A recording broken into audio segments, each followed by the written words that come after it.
Okay, quick disclaimer, this is a school project. I just posted it because I'm pretty proud of how it turned out. But this does discuss a disease called polio, so there will be talks of being paralyzed, death, and a lot of medical terms. It will also get loud at certain points. I will put a disclaimer before it happens, but yeah. Okay, enjoy. Hello there, I'm Full legal name. This presentation is on the disease polio. I will touch on what it is, the risk factors and causes, which systems of the body are affected by the disease, who is susceptible, and a small history of it. Polio is an extremely contagious illness that mainly affects the spinal cord of the brain, or in simpler terms, the brainstem. The spinal cord sits in the central nervous system, which sends messages and signals to your rest of your body. Around the 1950s is when polio really started to arise. However, scientists have found that it has been around for over 200 years. The man who discovered it was named Michael Underwood. The main group affected by polio are children under 5 years old. However, all ages can be affected. This is just the most common age group. Women who are pregnant are also a lot more susceptible to polio. Of course, if you live in an unsanitary area, doctors advise you to be careful and try to stay as hygienic as possible.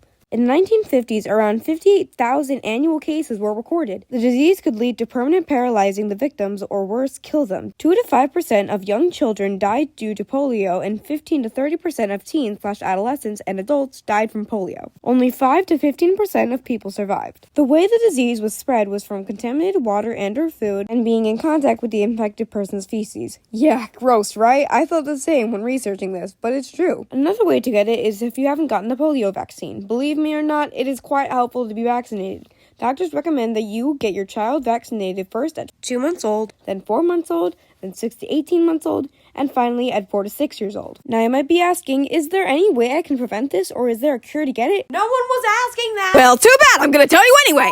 Like I said previously, the best way to avoid polio is to get vaccinated, but if you don't want to get that for whatever reason, the other way is just to stay hygienic. So that includes washing your hands for 20 seconds, weekly or even better, daily showers. And don't just stand under the water, use soap. Now, if you do manage to get polio, I'm sad to tell you that there is no cure. But there are treatments. It can be treated with physical therapy and... Wait a minute, how do I pronounce this?